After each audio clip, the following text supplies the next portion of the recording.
So imagine a big explosion as you climb through 3,000 feet. Imagine a plane full of smoke. Imagine an engine going clack, clack, clack, clack, clack, clack, clack. Sounds scary. Well, I had a unique seat that day. I was sitting in 1D. I was the only one who could talk to the flight attendants.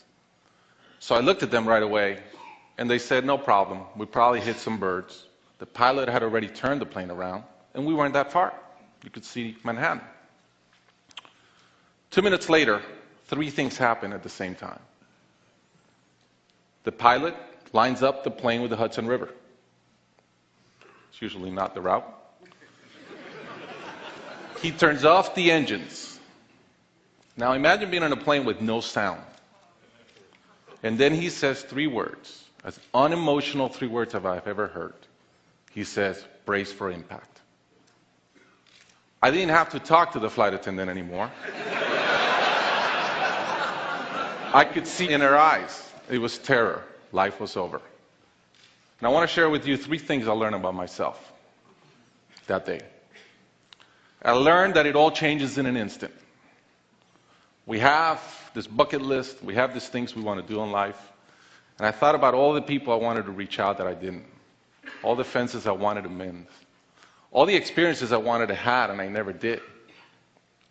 As I thought about that, later on I came up with a saying, which is, I collect bad wines.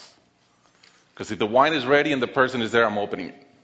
I no longer want to postpone anything in life. And that urgency, that purpose has really changed my life. The second thing I learned that day, and this is as we clear the George Washington Bridge, which was by not a lot. I thought about, wow, I really feel one real regret. I've lived a good life. In my own humanity and mistakes, I've tried to get better at everything I've tried. But in my humanity, I also allow my ego to get in. And I regretted the time I wasted in things that did not matter with people that matter. And I thought about my relationship with my wife, with my friends, with people.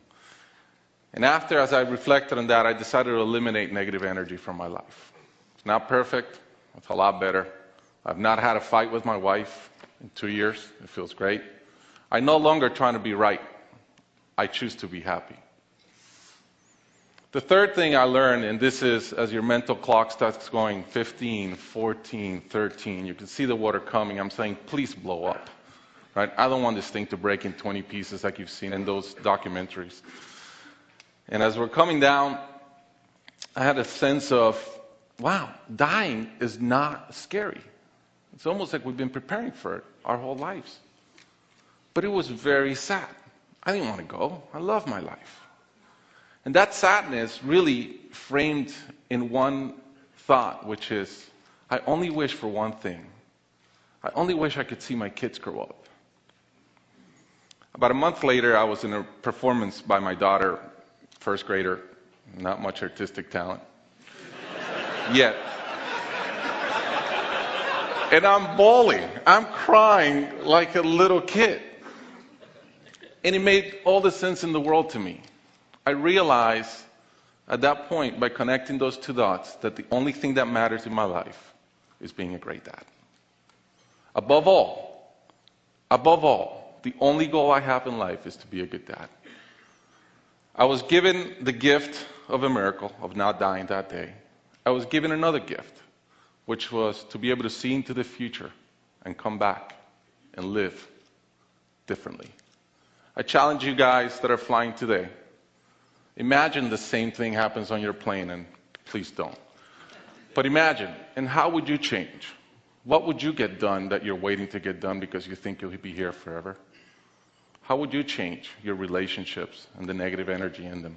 And more than anything, are you being the best parent you can? Thank you.